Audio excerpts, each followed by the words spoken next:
सर्वांचं पुन्हा एकदा टर्निंग पॉईंट्स या ऑनलाईन एज्युकेशन प्लॅटफॉर्मवर हार्दिक स्वागत आहे. बघा, टार्गेट स्वच्छता निरीक्षक या अंतर्गत आपण अभ्यासाचं नियोजन पाहत आहोत. तुम्हाला अभ्यास काय करायचे आणि स्वच्छता निरीक्षक या पदासाठी स्वच्छता निरीक्षक तांत्रिक डायरी हे पुस्तक वापरायचं म्हणजे वापरायचंच आहे. बरं, आता काय वापरायचं नाही हे तुम्ही सांगू शकता. ओके, आता या पुस्तकाचा ॲज अ रायटर म्हणून मी तुम्हाला अभ्यासाची दिशा कशी असावी, अभ्यास कसा करायला पाहिजे आणि 30 दिवसामध्ये 20 दिवसात हे पूर्ण पुस्तक होऊन 30 दिवसात मॅक्झिमम 20 ते 30 दिवसात हे कशा प्रकारे पुस्तक वाचलं पाहिजे आणि 30 दिवसाच्या आत हे पुस्तक वाचून योग्य प्रकारे रिवाईज झालं पाहिजे, हे अशा प्रकारचं आपल्याला अभ्यासाचं नियोजन सुरू आहे. ओके, त्या अंतर्गत आज आहे आपला 10वा दिवस आहे. 10व्या दिवशी जो टॉपिक तुम्हाला वाचायचं आहे त्यामध्ये 2 प्रकरणं आहेत, जन्म मृत्यू कायदा आणि राष्ट्रीय आरोग्य समिती आणि राष्ट्रीय आरोग्य कार्यक्रम. ओके, आता 358 ते 377, 377 ते 420 असे पेज क्रमांक असून हे पहिल्या आवृत्तीच्या संदर्भात आपली चर्चा चालू आहे. ओके, त्यानंतर आता बघा, तुम्हाला ह्या 2 प्रकरणामध्ये काय आहे महत्त्वाचं, नेमकं काय नाही हे तुम्हाला सॅम्पल कॉपीमधील इंडेक्सवरून तुम्हाला समजेल. हे आहे पुस्तकाची सॅम्पल कॉपी, परंतु आज वाचत असताना नेमकं कसं वाचायचं आहे हे आपण पाहणार आहोत. ओके, हे सार्वजनिक आरोग्य व्यवस्थेची संरचना हे सगळे प्रकरण झालेले आहेत आपले. आज जे प्रकरण आहे प्रकरण 10 आणि 11 त्यातील मुद्दे आणि वाचत असताना काय इम्पॉर्टंट आहे हे सांगायचं आहे. आता आजचं प्रकरण काय, जन्म मृत्यू व कायदा आणि महत्त्वपूर्ण सांख्यिकी. जन्म मृत्यू व कायदा यात 2 वेळेस प्रश्न आलेला आहे. कशा प्रकारे, एक ग्राम पातळीवर जो निबंधक असतो, कोण असतो जन्म मृत्यू निबंधक, तर तो ग्रामसेवक. ओके, हे एक प्रश्न आलेला आहे. आणि जन्माची नोंद किती दिवसाच्या आत करायची, तर ती 21 दिवस. ह्या 2 प्रश्नाच्या व्यतिरिक्त यावर प्रश्न आलेला असेल तर तो इसवी सनाचा. ओके, त्याशिवाय इतर असं सखोल काही प्रश्न आलेले आहे आत्तापर्यंत असं झालेलं नाही, किंवा ॲटलिस्ट माझ्या तरी वाचण्यात आलेलं नाही. त्यामुळं आता कायदा त्यांनी दिले, कायदा मी सर्व व्यवस्थितरित्या दिलेला आहे, त्यात काही मला शंका नाही. आता पुढे आहे प्रकरण 11, राष्ट्रीय आरोग्य समिती आणि राष्ट्रीय आरोग्य कार्यक्रम. आता या समितीमध्ये कोणकोणत्या समितीच्या आधारावर प्रश्न आलेला हे सांगून देतो तुम्हाला. भोर समिती आहे ना, यावर प्रश्न आलेला आहे की, आणि ह्या आरोग्याशी निगडीत प्रश्नावर आणखीन एक प्रश्न कसा आलेला आहे एक सांगतो तुम्हाला. पर्यायामध्ये दिलेला आहे की खालीलपैकी कोणती समिती आरोग्याशी निगडीत समिती नाही, असा प्रश्न दिलेला असून हे बाकी सर्व जे आहेत ऑप्शन त्यामध्ये होते.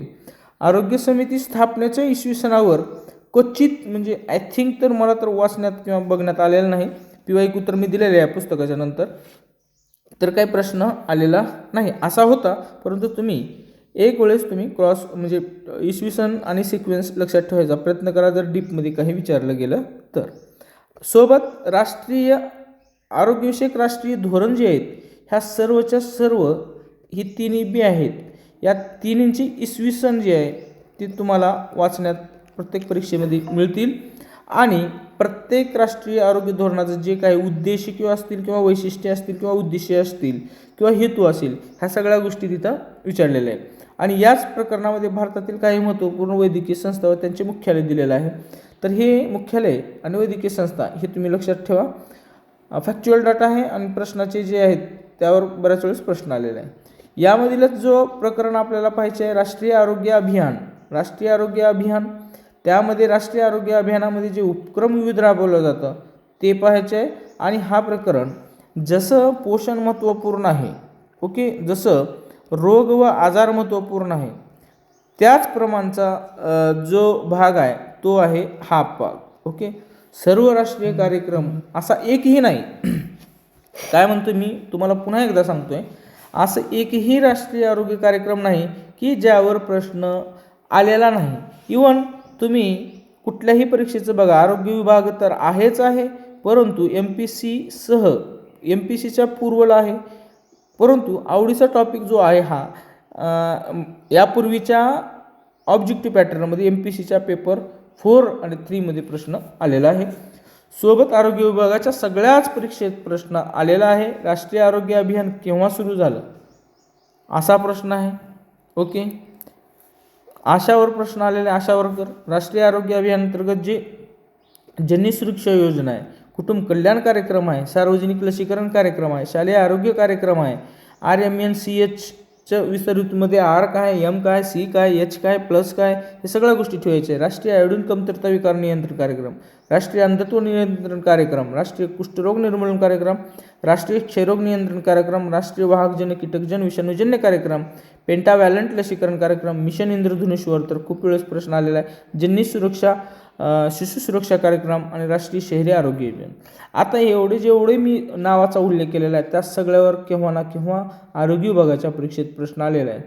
मित्रांनो, तुम्ही स्वच्छता निरीक्षकचा पेपर जो आहे तो पहिल्यांदाच देत असाल, तुम्हाला काय अभ्यास करायला पाहिजे आणि काय नाही हे सांगणं ॲज अ रायटर म्हणून माझा उद्देश आहे आणि हा जो हेतू आहे तो व्हिडिओ बनवण्याचा आहे. माझ्या संदर्भात जर तुम्हाला काही शंका असतील किंवा काही पुस्तकासंदर्भात डाऊट असेल तर मी तुम्हाला हा क्रमांक दिलेला असून माझा त्यावर केवळ व्हॉट्सअप करत जरा कॉल रिसिव्ह मी करत नाही. ओके, रिप्लाय देण्याचा प्रयत्न राहील. मुद्दा हे झाला. त्यानंतर आता पुढे चालून तुम्हाला अभ्यासाची स्ट्रॅटेजी ठीक आहे, स्ट्रॅटेजीवर तर व्हिडिओ बनवू आपण. आता ही राहिलं आहे पंचवार्षिक योजना आणि आरोग्य. आता हे याच्यामध्ये 2 प्रकार आहेत. ओके, पंचवार्षिक योजना हे त्याचा जो कालावधी आहे त्यावर प्रश्न आलेला आहे. एक त्यामध्ये तुम्ही अभ्यास करत असताना 2 मुद्दे लक्षात ठेवा. जसे पंचवार्षिक योजना, पहिली पंचवार्षिक योजना कधी सुरू झाली? 1951 ते 56, दुसरी 56 ते 61, तिसरी 61 ते 66. परंतु मधला कालावधी जो बंद पडला 1969 ते 71, परत 71 ते 74 चौथी पंचवार्षिक योजना, पुन्हा 74 ते 78, पुन्हा 81 ते 85, 85 ते 90 पुन्हा बंद पडला. असं त्यानंतर 92 ते 97. ओके, मध्ये 2 वर्ष गॅप पडला. त्यानंतर 97 ते 2002, 2002 ते 2007 आणि 2007 ते 2012. असा इस्युशन लक्षात ठेवा. हा GKचा पार्ट तुम्हाला कव्हर होऊन जाईल. ओके, त्याचं प्रतिमान वगैरे काय ते दिलेलं GKचा भाग होऊन जाईल. परंतु यामध्ये मी एक वेगळा अँगलनं ठेवले की एखादी योजना सुरू झाली तर ती कितव्या पंचवार्षिक योजनेत सुरू झाली होती, असा अभ्यास जर आला तुम्हाला तर ठीक आहे त्या गोष्टी. म्हणून तुम्हाला हे इस्युशन पार्ट असल्यानंतर कालावधी पार्ट असल्यानंतर तुम्हाला उत्तर माहिती होत असतं आणि सोबत आरोग्याची योजना केव्हा सुरू झाली हे पण माहिती पाहिजे. हा एक वेगळ्या अँगलनं प्रश्न यायचं प्रोबॅबिलिटी आहे.